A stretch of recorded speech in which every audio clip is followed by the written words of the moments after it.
საღამომშვიდობის დღეს 14 ნოემბერია, პარასკევი ტრადიციულად ამ დროს საზოგადოებრივი მაუწყებლის საჭარის ტელევიზიის ეთერში ვსაუბრობთ მთავარზე ბიზნესსა და ეკონომიკაში. მე ჟურნალისტი ფირუზ ბოლქვაძე ვარ.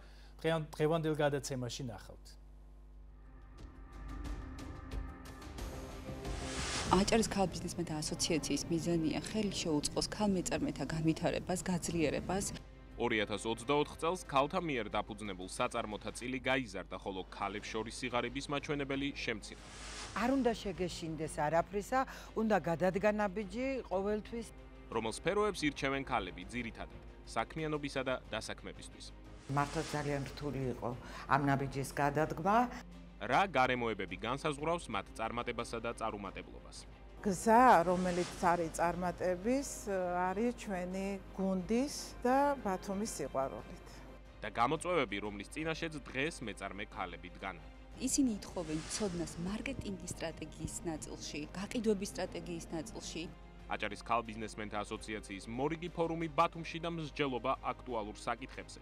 რამდენად ახერხებენ ქალი მეწარმეები უპასუხონ ბაზარზე ამჟამად არსებულ ტენდენციებსა და მოთხოვნებს. გაზრდილი წილი დამფუძნებლებში და უცვლელი რაოდენობა დასაქმებულებში, ასეთია უახლესი გენდერული ტენდენციები ბიზნესში ქალების ნაწილში. საქართველოს სტატისტიკის ეროვნული სამსახურის მონაცემებით 2024 წელს წინა წელთან შედარებით გაიზარდა იმ ახლად რეგისტრირებულ საწარმოთა წილი, რომელთა მფლობელიც ქალია, ხოლო ბიზნეს სექტორში დასაქმებულ ქალთა წილი კვლავ უცვლელი დარჩა. რაც შეეხება განაწილებას საკუთრების ფორმების მიხედვით, ქალთა წილი შემცირებულია კერძო ადგილობრივ და სახელმწიფო კომპანიებში და გაზრდილია კერძო უცხოურ ფიზიკურ და იურიდიულ პირებში. უფრო დეტალურად ამ მაჩვენებლების შესახებ ოდნავ მოგვიანებით, მანამდე კი ქალ მეწარმეთა აქტიობებზე აჭარაში. ბათუმში ახლახანს ჩატარებულ რიგით მეხუთე საქმიან ქალთა ფორუმზე ყველასთვის კარგად ნაცნობ სახეებთან ერთად საზოგადოებისთვის უცნობიან ნაკლებად ცნობილი ბევრი წარმატებული ქალი ვიხილეთ. ის საქმეები კი, რომლებსაც ისინი უდგანან სათავეში და უძღვებიან, მარტივად საკეთებელი ნამდვილად არ არის. მაგალითად, სტუმრების მიზიდვა მაღალმთიან აჭარაში მდებარე საოჯახო სასტუმროში წარმოების საუკუნოვანი ტრადიციის მქონე ლუდის ქარხნის მართვა და განვითარება და გაჯერებულ ბაზარზე ახალი სტარტაპის შექმნა და დაწინაურება.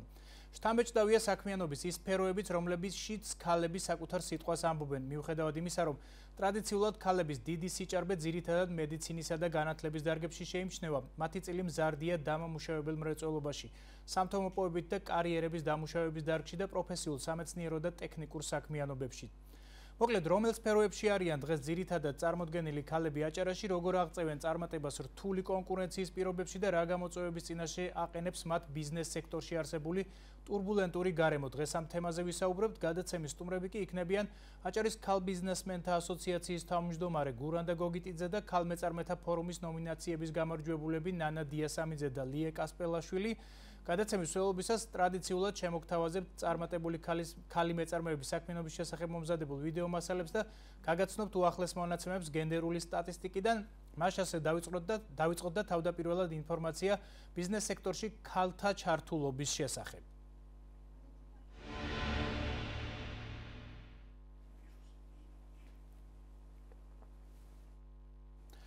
საქართველოს სტატისტიკის ეროვნული სამსახურის მონაცემებით 2024 წელს წინა წელთან შედარებით გაიზარდა იმ ახლად რეგისტრირებულ საწარმოთა წილი, რომელთა მფლობელიც ქალები არიან. კერძოდ ამ მაჩვენებლის ზრდამ გასულ წელს შეადგინა 2% და მიაღწია 29%.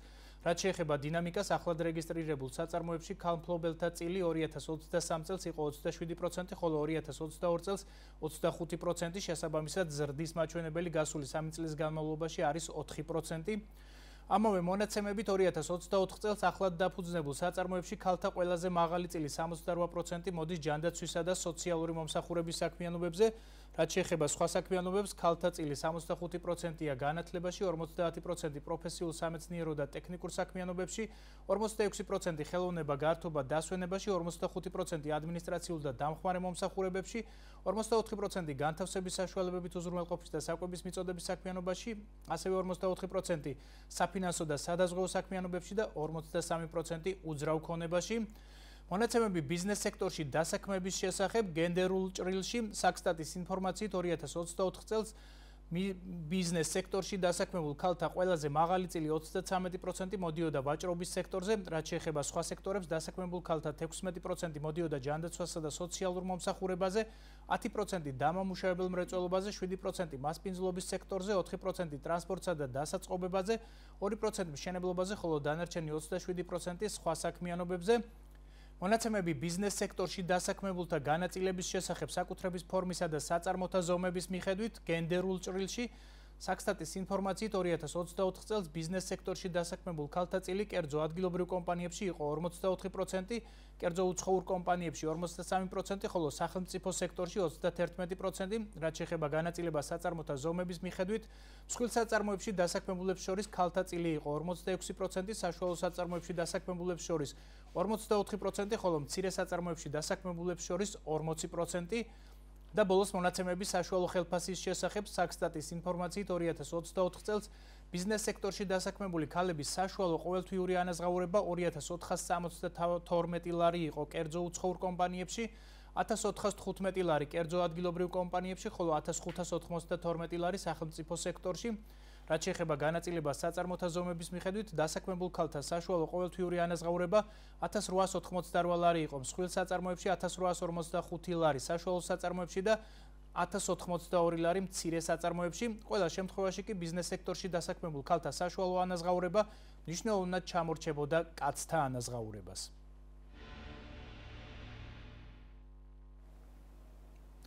ასეთი იყო უახლესი მონაცემები ბიზნეს სექტორში დასაქმებულ ქალთა შესახებ. მონაცემებს სამუშაო ძალის შესახებ გენდერულ ჭრილში გაგაცნობთ გადაცემის მეორე ბლოკში. მანამდე კი ვიდეო მასალა და სტუმარი გავიგოთ რა საქმიანობს ქალმეწარმეთა ბიზნეს ფორუმზე ნომინაციაში მდგრადი და სტაბილური განვითარება დაჯილდოებული ბიზნესვუმენი ნანა ჯანელიძე პირდაპირ ეთერში სტუმართან გურანდა გოგიტიძესთან ერთად დავბრუნდებით. 1937 წელს დაიწყო ლუდის ქარხნის მშენებლობა, 51 წელს განახლდა. თითქმის 80 წლიანი ისტორია აქვს. 2007 წლიდან ვარ ქარხანაში. ქარხანა ძალიან რთულ პირობებში ჩავიარე, მაგრამ დღეს მოგეხსენებათ, რომ არის ევროპული სტანდარტით, ორ ხარისხში გვაქვს ISO და HACCP ხარისხი მონიჭებული. და რაც მთავარია ჩვენთვის, ბათუმელებს უყვარს და არა მარტო ბათუმელებს ეს ლუდი და ჩვენთვის ეს გზა, რომელიც არის წარმატების, არის ჩვენი გუნდის, ერთგული გუნდის და ბათუმის სიყვარულით. ჩვენ დღემდე ერთი სახეობის ლუდი გვაქვს, მაგრამ მოთხოვნიდან გამომდინარე ვფიქრობთ, რომ რამოდენიმე სახეობის ლუდი ვქონდეს. ჩვენთვის ხარისხი მნიშვნელოვანია ის, რომ საქართველოში მხოლოდ ჩვენი ქარხანა დარჩა, რომელსაც არა მარტო შენობა, დანადგარებით სრულყოფილად აქვს, მიუხედავად იმისა, ახალი ქარხანა ევროპული სტანდარტისა და ევროპული პროდუქტი შემოგვაქვს გერმანიიდან კერძოდ, მაინც ვინარჩუნებთ იმ ავთენტურ გემოს, რომელიც ბათუმის მომხმარებლისთვის ასეთი მნიშვნელოვანია. ქალბიზნესმენთა ასოციაციამ 7 ნოემბერს ჩაატარა ქალმეწარმეთა ფორუმი, სადაც გამარჯვებული დასახელდა ლუდი ბათუმური. ძალიან მნიშვნელოვანია ეს მსგავსი ფორუმები აზრთა გაზიარებაში, მოტივაციაში, განვითარებისთვის ძალიან მნიშვნელოვანია ქალებისათვის. და ახლა ჩვენს ეთერში სტუმრის დროა აჭარის ქალბიზნესმენთა ასოციაციის თავმჯდომარე გურანდა გოგიტიძე იმ აქტუალურ საკითხებზე სასაუბროდ მოვიწვიეთ, რომელიც ქალმეწარმეთა მეხუთე ბიზნეს ფორუმზე იქნა განხილული. საღამოშვიდობის გურანდა, დიდი მადლობა დროის დათმობისა და გადაცემაში მონაწილეობისთვის. საკმაოდ საინტერესო ღონისძიება ჩატარდა თქვენი ორგანიზებით, საკმაოდ მრავალრიცხოვანი და მასშტაბური, შეიძლება ასე ითქვას. ამის გათვალისწინებით ბუნებრივია აქცენტი გაკეთდებოდა როგორც ქალმეწარმეთა წარმოჩენაზე, ასევე იმ პრობლემების განხილვაზე, რაც აწუხებთ ქალმეწარმეებს. მოდით დავიწყოთ უშუალოდ ღონისძიების შედეგებით და შემდეგ უკვე ვისაუბროთ გამოწვევებზე. მადლობა დათმობილი ეთერისთვის. ეს მხარდაჭერა ძალიან მნიშვნელოვანია, რომ ქალების როლი ეკონომიკაში კიდევ უფრო წამოვჭრათ და წამოვწიოთ, რომ ძალიან მაღალია და ნამდვილად ისინი ქმნიან დღეს მნიშვნელოვან სამუშაო ადგილებს და მნიშვნელოვან შემოსავლებს ოჯახებისთვის და არა მხოლოდ ოჯახებისთვის, ქვეყნის ეკონომიკისთვისაც ამავდროულად. რაც შეეხება ჩვენს ღონისძიებას, უნდა დავიწყოთ თავიდან და აღვნიშნო, რომ ყოველი ღონისძიება იგეგმება წინასწარი კვლევების საფუძველზე. ჩვენ ჩავატარეთ კვლევები და ამ ფორუმის ყველაზე მთავარი გამოწვევა აღმოჩნდა გაყიდვები, მარკეტინგი და ცნობადობა თავიანთი პროდუქტის. წინა წლებში იყო აღსანიშნავი ფინანსებზე ხელმისაწვდომობა და სხვადასხვა პროექტებში ჩართულობა. წელს უკვე გადავიდა ახალ ეტაპზე მოთხოვნა და ეს არის უნარების გაძლიერება, ცოდნა, შესაბამისად ახალი ტექნოლოგიების დანერგვა. შესაბამისად დაიგეგმა ჩვენი ღონისძიებაც. ყველა მომხსენებელი აბსოლუტურად ამ შინაარსის ირგვლივ იყო წარმოდგენილი. მათ შორის მეწარმეები, ქალები, რომელთა გამოცდილება და პრაქტიკული მაგალითები ეფუძნებოდა სწორედ იმ უნიკალურ ბრენდს, იმ მარკეტინგულ სტრატეგიებსა და გაყიდვების შედეგებს და მათ გაუზიარეს სხვა მეწარმე ქალებს თავიანთი გამოცდილება. ამ გამოცდილებაზე დაფუძნებით გავშალეთ ის პროექტები და პროგრამები, რომელიც მიმდინარეობს და არსებობს ქვეყანაში. ჩვენ ვნახეთ სტატისტიკაში, რომ სხვადასხვა სფეროებში, ტრადიციული სფეროების გარდა ჩნდება სხვადასხვა სფეროები, რომლებშიც ქალთა წილი იზრდება. საქმიანობაში ჩართულ ქალთა წილს გულისხმობ ამ შემთხვევაში.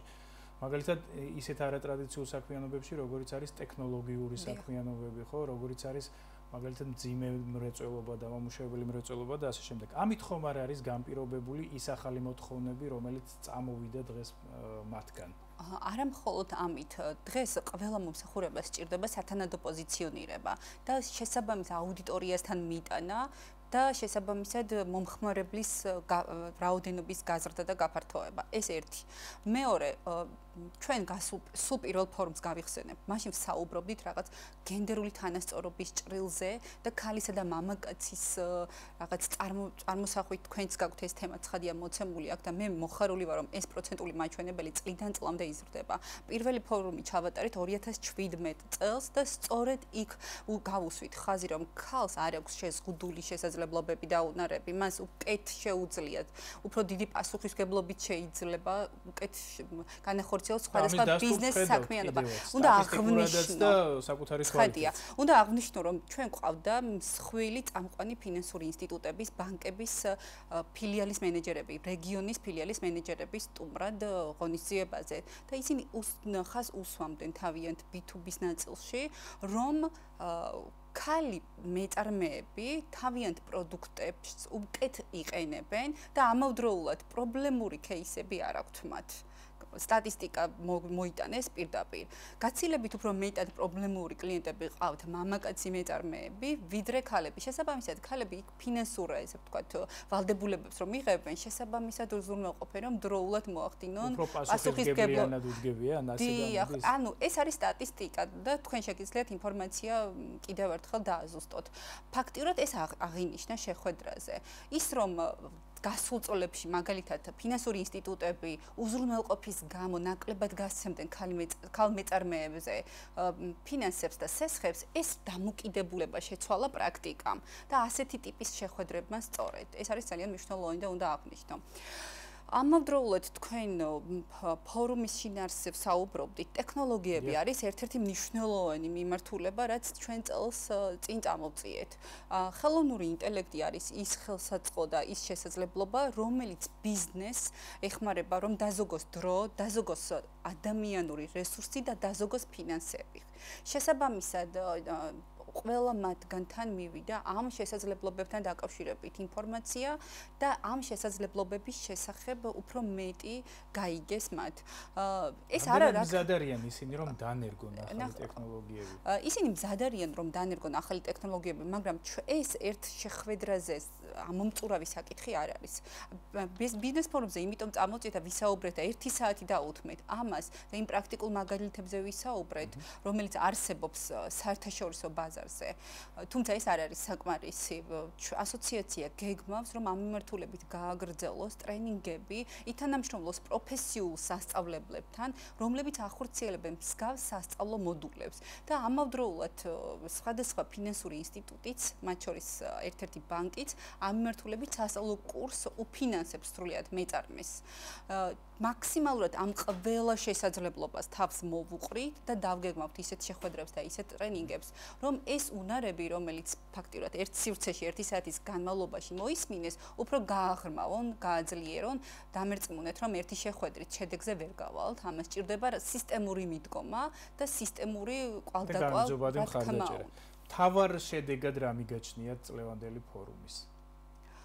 წლევანდელი ფორუმის მთავარი შედეგი არის ის, რომ წელსაც, როგორც გასულ წელს, საზოგადოებამ, ბიზნეს სექტორმა საუკეთესო მეწარმეები დაასახელენ სხვადასხვა ნომინაციით და ძალიან დიდი ემოციები მოყვა ამ ნაწილს. ისინი ნამდვილად იმსახურებენ ამ აღიარებას და ვფიქრობ, რომ ეს აღიარება ყველასთვის იყო ძალიან მნიშვნელოვანი და სასიხარულო. ამავდროულად წლევანდელი ფორუმის მნიშვნელოვანი საკითხი არის ის, რომ მეწარმეებმა დაინახეს მნიშვნელობა, ტექნოლოგიების განვითარების მნიშვნელობა დაინახეს, უნარების ნაწილში პროფესიული სასწავლებლების როლის. რატომ? კითხვა დაისვა. რატომ იყვნენ პროფესიული კოლეჯები, სახელმწიფო და კერძო სექტორის წარმომადგენლები მოწვეული ფორუმზე? იმიტომ, რომ ბიზნესმა უნდა ითანამშრომლოს პროფესიულ სასწავლებლებთან.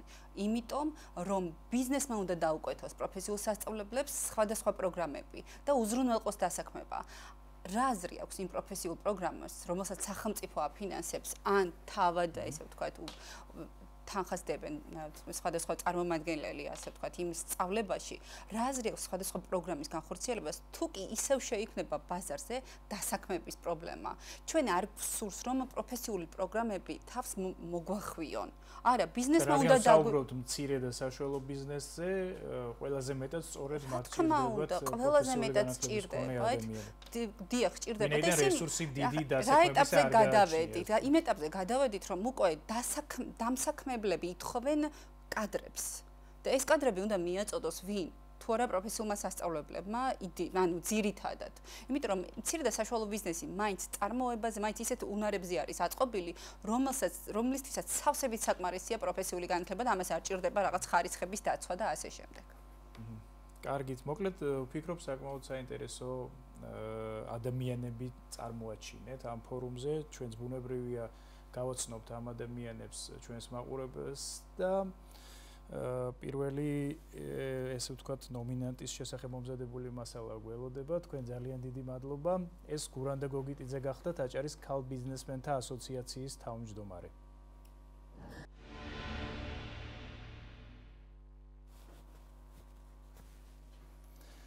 გადაცემის მეორე ბლოკში ჩვენი სტუმარი კიდევ ერთი წარმატებული მეწარმე ქალი ბრენდის დრო დამფუძნებელი და დირექტორი ნინო დიასამიძე იქნება. ის იმ ტენდენციებზე და გამოწვევებზე ისაუბრებს, რომლებიც დღეს მისი საქმიანობის სფეროში შეიმჩნევა, თუმცა მანამდე კვლავ სტატისტიკა და ვიდეო მასალა დავიწყოთ ამჯერადაც რიცხვებით და გავეცნოთ უახლეს ტენდენციებს შრომის ბაზარზე გენდერულ ჭრილში. საქართველოს სტატისტიკის ეროვნული სამსახურის მონაცემებით 2024 წელს წინა წელთან შედარებით გაიზარდა დასაქმებულ ქალთა წილი და შემცირდა უმუშევარ და სამუშაო ძალის გარეთ მყოფ ქალთა წილი. კერძოდ გასულ წელს დასაქმებულ ქალთა წილი გაიზარდა 2.8%-ით და მიაღწია 40%, ხოლო უმუშევარ და სამუშაო ძალის გარეთ მყოფ ქალთა წილები შემცირდა 1.8%-ით და შესაბამისად შეადგინა 5 და 55.1%. რაც შეეხება დინამიკას, 2014 წელთან შედარებით დასაქმებულ ქალთა წილი გაზრდილია 4.9%-ით, ხოლო უმუშევარ და სამუშაო ძალის გარეთ მყოფ ქალთა წილის შესაბამისად შემცირებულია 3.8 და 1%-ით. ამავე მონაცემებით 2024 წელს ქალთა შორის დასაქმების ყველაზე მაღალი დონე 61.4% მოდიოდა 45-დან 54 წლამდე ასაკობრივ ჯგუფზე.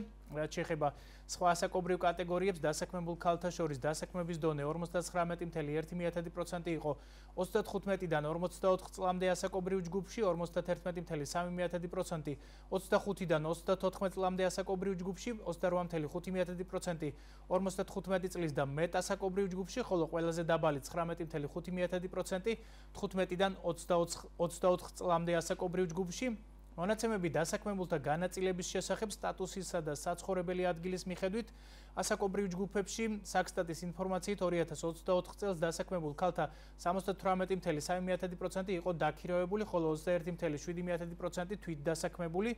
რაც შეეხება გეოგრაფიას, ასაკობრივი ჯგუფების მიხედვით ქალაქში ქალთა დასაქმების ყველაზე მაღალი მაჩვენებელი 61.2% დაფიქსირდა 25-დან 54 წლამდე ასაკობრივ ჯგუფში, ხოლო სოფლად ყველაზე მაღალი 51.2%, ასევე 25-დან 54 წლამდე ასაკობრივ ჯგუფში. მონაცემები დასაქმებულთა განაწილების შესახებ ეკონომიკური საქმიანობის სახეების მიხედვით გენდერულ ჭრილში საქსტატის ინფორმაციით 2024 წელს დასაქმებულ ქალთა ყველაზე მაღალი წილი 22.3% მოდიოდა განათლების სფეროზე, რაც შეეხება სხვა დარგებს 16.8% მოდიოდა ვაჭრობაზე, 13.3% სოფლის მეურნეობაზე, 9.9% მრეწველობაზე, 8.1% ჯანდაცვასა და სოციალურ მომსახურებაზე, 4.4% სახელმწიფო მმართველობაზე, 3.4% საფინანსო და სადაზღვევო საქმიანობებზე, ხოლო 21.8% დანარჩენ საქმიანობებზე და ბოლოს მონაცემები დაკავებული პოზიციების შესახებ საქსტატის ინფორმაციით 2024 წელს დასაქმებულ ქალთა ყველაზე მაღალი წილი 27% მოდიოდა სპეციალისტ პროფესიონალის პოზიციაზე, რაც შეეხება სხვა პოზიციებს 22% მოდიოდა მომსახურებასა და გაყიდვების სფეროში სპეციალისტებზე, 12.3% არაკვალიფიციურ მუშაკებზე, 11.7% სოფლის მეურნეობის მუშაკებზე, 10.6% ტექნიკოსებსა და დამხმარე სპეციალისტებზე, 6% ოფისის დამხმარე პერსონალზე, 5.7% მენეჯერებზე, ხოლო 4.8% დანარჩენ პოზიციებზე.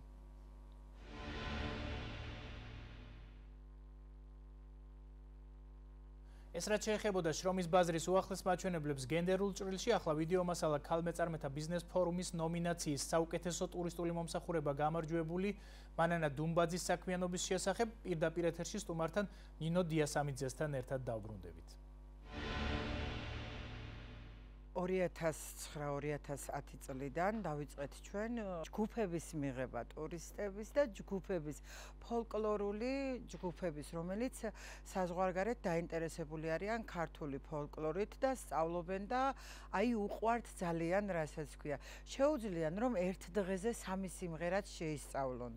ჩვენთან მერიში არის მერისული ფოლკლორი, 2 CD-ა გამოცემული ჩემს ანსამბლიც მოყვარე ყავს და რა ვიცი, ჩამოდიან და სწავლობენ ამ სიმღერებს.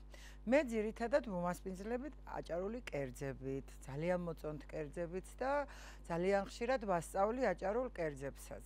გვაქვს მაგის მასტერკლასებიც. ერთადერთი რუსეთია, რომ არ ვყოლია რუსი, რომელსაც ფოლკლორი დაინტერესებული იყო. დანარჩენი ყველა ქვეყნიდან ჩამოდიან. ავსტრალია, ავსტრია, კანადა, საფრანგეთი, ინგლისი, რა ვიცი, ყველა კუთხიდან ჩამოდიან. მე მივიღე ქალ ბიზნესმენთა ფორუმზე მონაწილეობა, წარდგენილი ვიყავ კარგი მასპინძლობისთვის სასტუმროში. როცა გამარჯვებულად გამომაცხადეს, ძალიან დიდი სიხარული და ემოცია იყო. უცებ თვალზეც რემლი წამომივიდა, მეც გამიკვირდა საიდან და ძალიან დიდ სტიმულს გვაძლევს ეს. იქ გავიცანით ძალიან სხვადასხვა სფეროში მომუშავე ქალბატონები ეს ფორუმზე და ყველა ერთი მეორეს უზიარებთ ჩვენ იმას სტიმულს ვაძლევთ, მეტ მას ვაძლევთ ერთმანეთს, რომ არ უნდა შეგეშინდეს არაფრისა, უნდა გადადგანაბიჯი ყოველთვის და ყოველთვის მომგებიანი და ძალიან კარგი არის. შენთვისაც, ოჯახისთვისაც და ყველაფრისთვის. ერთი მეორეს ვეხმარებით იმაში, რომ გავაკეთოთ, ვიმუშაოთ, ვიშრომოთ და დაგვიფასდება. ამას დიდი მნიშვნელობა აქვს. თლიან საქართველოში თითქმის გავიცანით ძლიერი ქალები, ძლიერი, იმიტომ რომ თვითონ აქვთ ეს დასაქმებული, თვითონ აკეთებენ რაღაცას და გაგვინაწილეს მათი აზრები. მხარდაჭერა ყოველთვის გვჭირდება. ჩვენ აწარმოე საქართველო მოვიგეთ და იმით გავაკეთეთ სასტუმრო. მაგალითად წელს გაკეთდა ჩვენთან გზა, აქამდე ცოტა შეფერხება იყო გზაზე და ცოტა გვიჭირდა მჭირდა, მაგრამ ძალიან მაინც მადლობელი ვართ, რომ უკვე გაგვიკეთდა ეს გზა და დაფინანსებები ძალიან კარგია, რომ დაიწყო ერთი წამოხმარება, გინდა რომ რაღაცა უცების თანხა არავის არ ძალიან ბევრი ვიცი მე ჩემი მეგობრები, ვისაც დაწყება უნდათ, მაგრამ ვერ მოიპოვეს ეს თანხები და ვერ დაიწყეს და სტიმულია ეს დაფინანსება და იგი რომ აი დაიწყებ რაღაცას ჩვენ მინიმალური რაღაცით დავიწყეთ, მერე გავიგეთ რომ აწარმოე საქართველოა, დავწერეთ, გავიმარჯვეთ, გავაკეთეთ, ეს ჩვენთვის ძალიან დიდი წარმატება იყო. ახლა კი საკუთარი საქმიანობის მიღწეული წარმატებებისა და გამოწვევების შესახებ ქალმეწარმეთა ბიზნეს ფორუმის ნომინაციის სტარტაპ განვითარება გამარჯვებული ნინო დიასამიძე მოგვიყვება. საღამოშვიდობის ნინო, დიდი მადლობა დროის დათმობისთვის. წარმატებებს გისურვებთ თქვენ საქმიანობაში. არ არის მარტივი, ესე ვთქვათ, სამეწარმეო საქმიანობის დაწყება, მით უმეტეს ისეთ სფეროში, რომელშიც ბაზარი შეიძლება ითქვას გაჯერებულია გარკვეულწილად და მე ყოველთვის აი როდესაც სამეწარმეო საქმიანობის დაწყებაზე საუბრობენ, მახსენდება ერთი ცნობილი ანეკდოტი ამასთან დაკავშირებით, როგორ დაიწყო მცირე ბიზნესიო და პასუხი არის დაიწყე დიდი ბიზნესი და ცოტა ხანში თავისით გახდება მცირეო, მაგრამ თქვენ დაიწყეთ მცირე ბიზნესით და ცდილობთ მის გაფართოებას, როგორ ახერხებთ ამას, რა გამოწვევების წინაშე დგახართ დღეს? პირველ რიგში გამარჯობა, მადლობა იმ დროისთვის, რომელსაც ჩვენ გვითმობთ მეწარმე ქალბატონებს. მე ვარ ნინო დიასამიძე, ტანსასვლის ბრენდი დროსთან ფუძნებელი, რომელიც სპეციალიზებულია ბიზნეს და კორპორატიულ სტილში. ჩემი გზა დაიწყო უბრალო იდეით, რომ ქალის ტანსაცმელი არ ყოფილიყო მხოლოდ რომელიც ამშვენებს ქალბატონებს, უბრალოდ ყოფილიყო თავდაჯერებულობის და პროფესიონალიზმის გამოხატულება. ეს გახდა მთავარი მიზანი და იმისა, რომელმაც მომიყვანა დღეს აქამდე. საიდან გაჩნდა იდეა ეს? ხედავდით ბაზარზე სიმცირეს ამ მიმართულებით მომუშავე ესე ვთქვათ სპეციალისტებისა? დიახ, ჩემ თითოეულ ნაწარმს დამუშავარს აქ თავისი საათის ლოგო, რომელიც სიმბოლოა მიზანდასახულობის, დროის დაფასების და წარმატებისკენ სწრაფვის. დღეს ჩვენ ვმუშაობთ კორპორატიულ სამოსზე. ქმნით კომპანიებისთვის ფორმებს და სტილს, რომლებსაც ამაყად წარადგენენ თავიანთ სამსახურებში. რამდენად რთული იყო საწყის ეტაპზე ბაზარზე თავის დამკვიდრება, ადამიანების დაინტერესება თქვენი პროდუქციით და თუ მოახერხეთ, როგორ მოახერხეთ ეს? ჩვენც რომ გაგვიზიაროთ ერთგვარად თქვენი გამოცდილება. ჩემ შემთხვევაში ძალიან დიდი წვლილი აქვს კონკრეტულად ქალბიზნესმენთა ასოციაციას. თავიდან დაიწყო პროფესიული განათლებით, კოლეჯ ბლექსიში დავასრულე მე ქალის ტანსასვლის წარმოება და კერვა. შემდეგ ერთ-ერთი ჩვენი მეწარმის კონსულტაციით, ესე რომ ვთქვათ, მოვხვდი მეოთხე ფორუმზე, ანუ შარშან 2024 წელს, რომელიც გახდა ჩემთვის ძალიან დიდი ინსპირაცია. ამ ქალბატონებთან ერთად ყოფნა, შეხვედრა, მათი წარმატების ხილვა არის ძალიან დიდი мотиваცია ჩვენთვის და ეს გახდა ჩემი მთავარი მიზანი, რომ ზუსტად ყველაფერი გაგვეკეთებინა ჩვენ ქალებს იმისთვის, რომ მივსულიყავით იმ მიზნამდე, რომელიც გვაქვს. რა წინააღმდეგობები შეგხვდათ პირველად და როგორ მოახერხეთ მათი დაძლევა? პირველ რიგში იყო ის, რომ ამ ბიზნესმენთა ქალების ჯგუფში გავიგე იმ ჩემი პირველი წარმატების შესახებ, პროგრამის შესახებ იყო დასაქმების სააგენტო, სადაც მივედი და დავწერი განაცხადი და გადმომცეს საჩუქრად საქარგავი მანქანა, ეს კიდევ უფრო მეტი мотиваცია იყო ჩემთვის. ამის შემდეგ იყო უკვე აწარმოე საქართველოს დახმარებით მე ჩემს პატარა ატელიეს მივამატე მაღაზია, რომელიც დღეს ფუნქციონირებს. ამის შემდეგ იყო ზუსტად ის წარმატება და ის ჯილდო, რომელიც მე სულ რაღაც ერთი კვირის წინ მივიღე. ეს ჩემთვის კიდევ უფრო მეტი мотиваცია და პასუხისმგებლობა არის, რომ უფრო მეტად არ დავზოგო თავი, ვიარო წინ და ვხედავ, რომ ეს ყველაფერი მე შემიძლია თამამად ვთქვა, თუ ადამიანს გაქვს მიზანი დღეს აჭარაში, კერძოდ ჩემ შემთხვევაში ქალ ბიზნესმენთა ასოციაცია ყველაფერში ეხმარება ქალს იმისთვის, რომ ის ყველა პატარა მიზანი იქნება თუ დიდი მიზანი აისრულოს და წავიდეს წინ. რას გამოყოფთ მთავარ სირთულეს, რომლის წინაშე დღეს დგახართ? მოდით გამოწვევებზეც რომ ვისაუბროთ. მთავარი სირთულე, რაც შეიძლება ითქვას, ზუსტად ის თემები იყო, რაც ახლა ფორუმზე გაჟღერდა. ეს არის ხელოვნური ინტელექტი, გაყიდვები, მეწარმე ქალებისთვის ძალიან რთულია, თან აკეთო პროდუქცია, თან იმის რეკლამირება აკეთო, თან გაყიდვაზე იფიქრო, ანუ ამ ყველაფერში ძალიან დიდი როლი აქვს ზუსტად იმ ტრენინგებს, რაც არის დაგეგმილი. ყოველთვის თითქოს და ვფიქრობ, რომ აი ზუსტად ის არის, რაც ჩვენ გვჭირდება რა და ეს ზუსტად ეს იყო ამ ფორუმის მთავარი სათქმელი. მე როგორც ვფიქრობ და ზუსტად შედგა ისე, როგორც უნდა შემდგარიყო. ახალი ტექნოლოგიები ახსენეთ და რამდენად რელევანტურია თქვენ საქმიანობაში, მაგალითად ხელოვნური ინტელექტის გამოყენება, ახალი ტექნოლოგიების აი რაში შეიძლება დაგეხმაროთ? ხო, თავიდან კი ვფიქრობდი უბრალოდ რაღაცა ცოტა ისეთი მქონდა შეხედულებები, მაგრამ მაგრამ როგორც აჩქარდა დრო, ძალიან სწრაფად მიდის, რომ ამაში გვეხმარება ეს ყველაფერი, ზუსტად ხელოვნური ინტელექტი რაღაცებში უფრო მეტი დრო რაშიც გჭირდებოდა, ამან დაგვეხმარა და უფრო შეგვიმცირა ის რაღაცები, რაც თქვათ ადრე ჭირდებოდა რასაც ერთი კვირა. ეხლა იმ ხელოვნური ინტელექტის დახმარებით ჩვენ შეგვიძლია რაღაცები დავაგენერიროთ ისე, როგორც ჩვენ გვინდა, უფრო მარტივად, უფრო მოკლედ, უფრო ბევრი რაღაცა გავიგოთ ძალიან სწრაფად. რამდენად რთულია ამ ტექნოლოგიების დაუფლება და გამოყენება? თუ გაქვთ ინტერესი ამ კუთხით გამოხატული და რა ფორმით ახერხებთ ესე ვთქვათ, გაიგოთ უფრო მეტი ამ ტექნოლოგიების შესახებ? ეს ყველაფერი ძალიან მინდობილი ვართ ამ ჯგუფზე, ზოგადად მეწარმეთა ქალების ჯგუფზე და მე ვენდობი 100% იმ ხრივ, რომ ზუსტად ვიცი და ჩემზე უკეთ იციან, ესეც შეგრძნება მაქვს, რომ რა დროს რა უნდა შემოგთავაზონ ჩვენ ქალმეწარმეებს.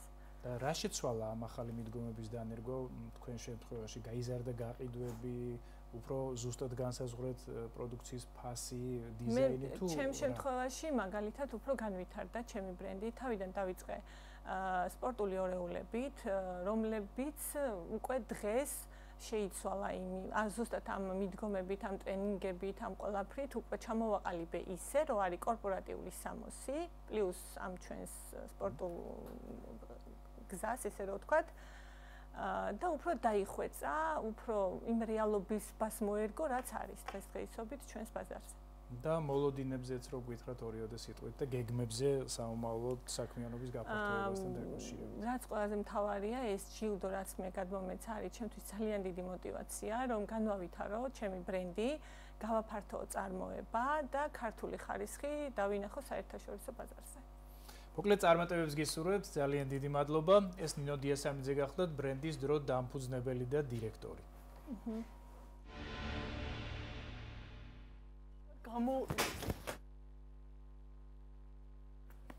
გადაცემის დასკვნით ნაწილში ჩვენი სტუმარი ყველასთვის კარგად ნაცნობი ხელოვნების სტუდია ანდამატის დამფუძნებელი და დირექტორი ლია კასპელაშვილი იქნება. ის უკვე სტუდიაში იმყოფება და მალე შემოგვიერთდება. მანამდე კი კვლავ სტატისტიკა და ვიდეო მასალა.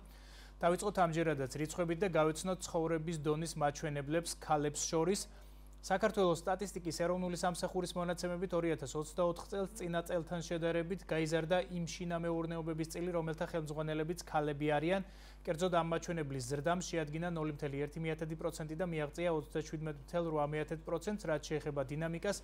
იმ შინამეურნეობების წილი, რომლებსაც ქალები ხელმძღვანელობდნენ 2023 წელს იყო 37.7%, 2022 წელს 39.2%, 2021 წელს 37.3%, ხოლო 2020 წელს 36.3%.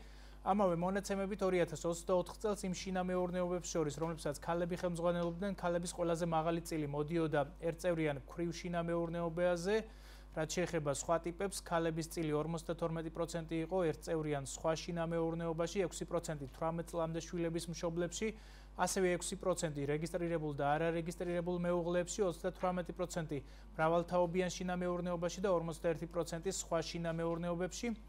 მონაცემები შინამეურნეობების განაწილების შესახებ საცხოვრისის საკუთრების ფორმის მიხედვით გენდერულ ჭრილში საქსტატის ინფორმაციით 2024 წელს ხელმძღვანელი ქალების 92.2% ცხოვრობდა შინამეურნეობის კუთვნილ საცხოვრებელ ფარდში, 5% ცხოვრობდა დაქირავებულში, 0.3% დაგირავებულში, ხოლო 2.5% უფასო სარგებლობით გადაცემულში, რაც შეეხება დინამიკას 2023 წელთან შედარებით გაიზარდა საკუთარ ფარჩი და დაგირავებულში მცხოვრებ შინამეურნეობათა წილი, ხოლო შემცირდა დაქირავებულ და უფასო სარგებლობით გადაცემულ ფართებში მცხოვრებ შინამეურნეობათა წილი.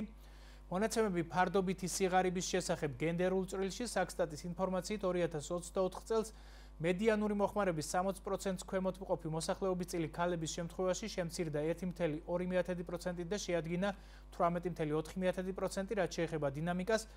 მედიანური მოხმარების 60%-ს ქვემოთ მყოფი მოსახლეობის წილი ქალებს შორის 2023 წელს იყო 19.6%, 2022 წელს იყო 19.5%, 2021 წელს იყო 18.5%, ხოლო 2020 წელს იყო 19.2%. და ბოლოს მონაცემები აბსოლუტური სიღარიბის შესახებ გენდერულ წრილში საქსტატის ინფორმაციით 2024 წელს სიღარიბის აბსოლუტურ ზღვარს ქვემოთ მყოფი მოსახლეობის წილი ქალების შემთხვევაში შემცირდა 2.5% და შეადგინა 9%, რაც შეეხება დინამიკას. სიღარიბის ზღვარს ქვემოთ მყოფი ქალების წილი 2023 წელს იყო 11.5%, 2022 წელს იყო 15.3%, 2021 წელს 17.1%, ხოლო 2020 წელს თითქმის 21%.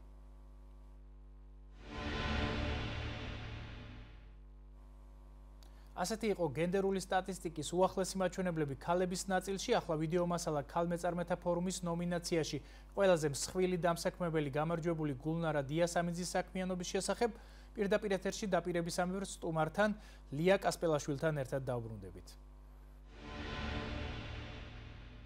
კომპანია დააარსეთ 2001 წელს. ჯერ იყო ერთი სტომატოლოგიური კლინიკა. შემდეგ იქიდან გამომდინარე, რომ მოსახლეობაში ძალიან პოპულარული გახდა. ასევე სასწავლო ცენტრში მოდიოდა ძალიან კარგი, მოტივირებული ახალგაზრდობა. რამაც გადამაწყვეტინა, შემექმნა მეორე კლინიკა, შემდეგ მესამე და დღეს უკვე დენტალუქსი ფლობს 3 სტომატოლოგიურ კლინიკას. 2000-იანი წლები ძალიან მძიმე ეკონომიური სიტუაცია იყო ზოგადად ბათუმში და ზოგადად საქართველოში. ამიტომ რასაკვირველია ძალიან ბევრი პრობლემა იყო აი მასალების მოწოდებასთან დაკავშირებით, ახალი ინფრასტრუქტურის შექმნას ძალიან დიდი ძალისხმევა დასჭირდა, მაგრამ გადავლახეთ ეს პრობლემები და დღეისათვის ერთ-ერთი ასე ვიტყოდი წარმატებული სტომატოლოგიური კლინიკების ქსელი გვაქვს. ძალიან საინტერესო ფორუმები და შეხვედრები ტარდება ქალ ბიზნესმენთა ასოციაციაში. შეძლების და გვარად ყოველთვის ვესწრები საინტერესო თემების განხილვა, მიდის მხარდაჭერა ქალი მეწარმეების. ამ მხრივ რა თქმა უნდა, მე მადლობის მეტი არაფერი არ მეთქვეს. ჩვენ ადრეც მე პირადად 2012 წელს ერთ-ერთი პირველი ნომინირებული და გამარჯვებული ვიყავი. მომანიჭეს როგორც ქალი ლიდერი მეწარმე 2012 წელს ხდება ეს უკვე მეორე ჯილდოა ჩემი. ძალიან სასიხარულოა და ყოველთვის გრძნობ მხარდაჭერას ასოციაციის მხრიდან. ყველა საკუთარ გამოცდილებას უზიარებთ ერთმანეთს, თუ კი რაიმე მხარდაჭერა ფინანსური, თუ თქვათ თეორიული მომზადება, თუ ტრენინგები, რა თქმა უნდა ეს ძალიან საინტერესო და სასარგებლოა. განსაკუთრებით მე ვაფასებ იმას, რომ ასოციაცია მხარს უჭერს დამწყებ ბიზნესმენ ქალბატონებს, ეს ძალიან დასაფასებელია. მე გავიმარჯვე ნომინაციაში ყველაზე მსხვილი დამსაქმებელი ქალი მეწარმე. რასაკვირველია, ეს ძალიან მნიშვნელოვანი ჯილდოა, ძალიან დიდი აღიარება და მნიშვნელოვანია ჩემთვის იმიტომაც, რომ ჩემთვის დასაქმება არის ერთ-ერთი პრიორიტეტული თემა. დავიწყე 10 თანამშრომლისგან და დღეს უკვე 70-მდე თანამშრომელია ჩვენს კოლექტივში. დაახლა ეთერს ქალმეწარმეთა ბიზნეს ფორუმის ნომინაციაში გამორჩეული როლი რეგიონის განვითარებაში გამარჯვებულ ხელოვნების სტუდია ანდამატის დამფუძნებელსა და დირექტორს ლია კასპელაშვილს უთმობთ. საღამოშვიდობის ქალბატონ ლია, დიდი მადლობა დროის დათმობისა და გადაცემაში მონაწილეობისთვის. თქვენი საქმიანობის სფერო უფრო ხელოვნებაა, თუმცა ქმნით საკმაოდ საინტერესო პროდუქციას თქვენს მოსწავლეებთან ერთად, პარტნიორებთან, კოლეგებთან ერთად, რომელიც შეიძლება დავაკავშიროთ სამეწარმეო საქმიანობასთან. აი ამ კუთხით კიდევ უფრო მეტი რომ მოგვიყვეთ თქვენ საქმიანობაზე და მიმდინარე გამოწვევებზე. მოგესალმებით, მადლობა მოწვევისთვის და მადლობა პირველ რიგში აი ამ საზოგადოებას, იმ გუნდს და იმ ადამიანთა დიდ მასას, რაოდენობას, ვინც რეალურად ამ ნომინაციით ფაქტიურად მე გამომარჩია. ფაქტობრივად რომ ავედი სცენაზე და გადავხედე იმდენ ანთებულ ქალის თვალს, მშრომელს, შემდგარ ბიზნეს ვუმენს, ასე ვთქვათ, შემცხვა კიდეც. ფაქტობრივად არავინ არავიზე მეტი იქ არ ვიყავით, რეალურად ყველა იმსახურებს რაღაცა გარკვეული დოზით გამარჯვებასაც, წარმატებასაც და რა თქმა უნდა აღიარებასაც, მაგრამ ალბათ რიგრიგობით ყველას მოგვიწევს. აი რას უკავშირებთ თქვენს ამ წარმატებას? რას გამოარჩევთ თქვენ საქმიანობაში? რაც შეიძლებოდა ჩათვლილი იყო წვლილად რეგიონის განვითარებისთვის? რეალურად პირველ რიგში, როდესაც პირველ წლებში საქმეს ვიწყებდი, ასე გამოკვეთილი მისია, რასაც ქვია, არ მქონია. პირველი საჭიროება ალბათ როგორც ყველა ქალბატონის იყო ოჯახის მხარდაჭერა, ფინანსური, ეკონომიური და ვაღიარებ რომ მართლა ეს იყო. მიუხედავად იმისა, რომ მქონდა შინაგანი რაღაცა მუხტი, მქონდა ეს ჩემი ნიჭის ერთგვარი, ვთქვათ, გამოძახილიც, რომ მეც მინდოდა რაღაც თუნდაც ხელოვნების მიმართულებით მეკეთებინა, მაგრამ უკვე შემდგარი დედა, უკვე ოჯახის ქალბატონი პირველ რიგში ფიქრობ ოჯახზე, შვილებზე და ეკონომიურ წარმატებაზე.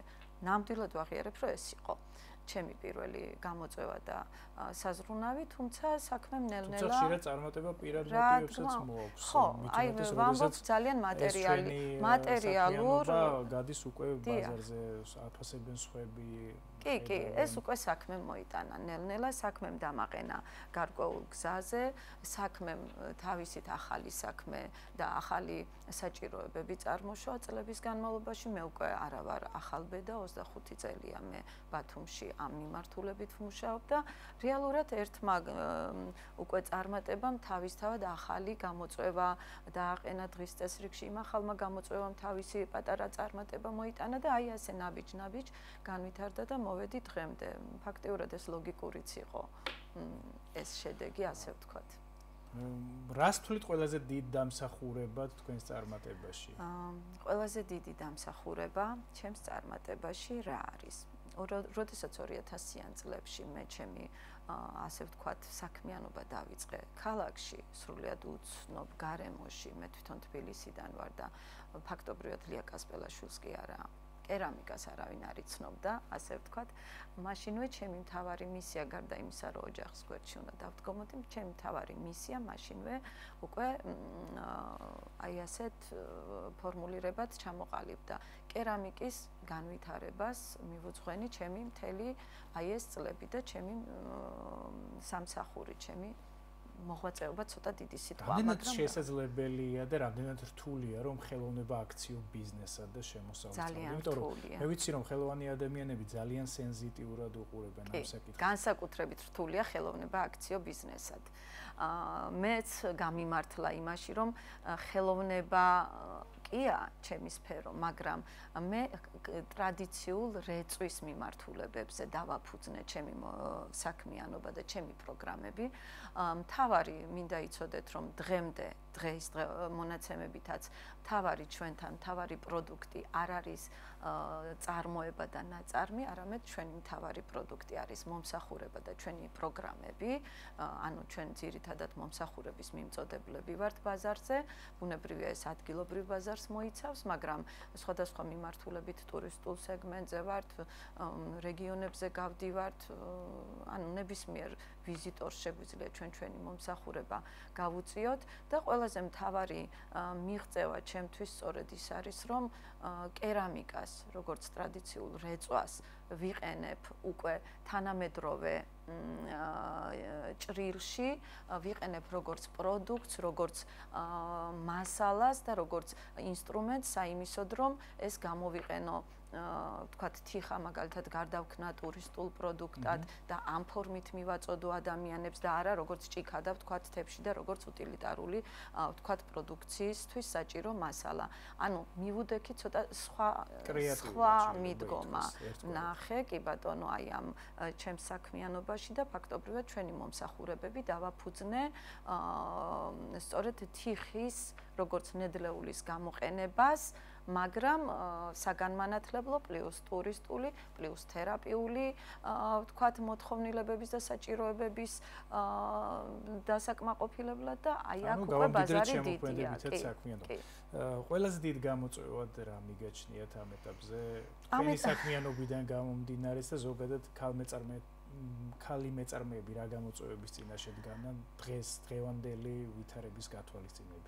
ჩვენ შემთხვევაში გამოწვევა აი თუნდაც ეს თანამედროვე ტექნოლოგიები ნამდვილად ჩემს სფეროშიც დიდი გამოწვევაა და აშკარად მოითხოვს ჩემს გადამზადებასაც და ჩემს საქმიანობაშიც ფაქტიურად უფრო დიდი დოზით ჩართვას, იმიტომ რომ აშკარად ვატყობ, რომ საქმეს ბევრად გამიმარტივებს და ამ ეტაპზე ეს საჭიროება ნამდვილად გვაქვს. თუმცა ამის გადაჭრის გზებიც უკვე ნანახია და ამისთვის ისევ კვლავ და კვლავ მადლობა აი ამ ქალმეწარმეთა ასოციაციას, რომლის გავლით და დახმარებით მე მივაღწიე აწარმოო საქართველოში აი ამ პროექტის ფარგლებში კონკურსი გავიარე, გავიმარჯვე და ამ ეტაპზე ვარ სწორედ გაციფრულების და რამდენადაც მახსოვს თქვენ ხანგრძლივი პერიოდის განმავლობაში ცდილობდით რომ მოგეპოვებინათ. ცდილობდი, კი, იყო იქ რაღაც პატარ-პატარა ამბები, თუმცა არ უნდა გაჩერდე. აი საქართველოს ბანკს კარგად არ გაჩერდე. მე ვიცი რომ არ უნდა გავჩერდე და ერთი წარუმატებლობა არ ნიშნავს იმას, რომ პირიქით ეს ახალი მაპროვოცირებელია ჩემთვის, რომ ნუ სადღაც რაღაცა ვერ მოხდა ისე სამაგიეროდ ხვალ გავიმარჯვებთ.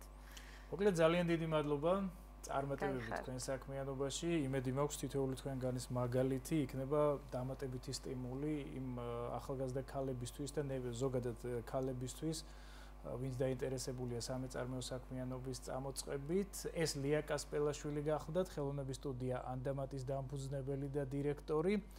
ამით მთავარი ეკონომიკაში დასრულებულია. დღევანდელი გადაცემის სრული ჩანაწერი შეგიძლიათ იხილოთ ჩვენს Facebook გვერდზე სახელწოდებით მთავარი ეკონომიკაში და მაუწყებლის ოფიციალურ ვებგვერდზე. ერთმანეთს მომავალ პარასკევს ამავე არხზე იგივე საეთერო დროს შევხვდებით. ბედნიერ შაბათ-კვირას გისურვებთ.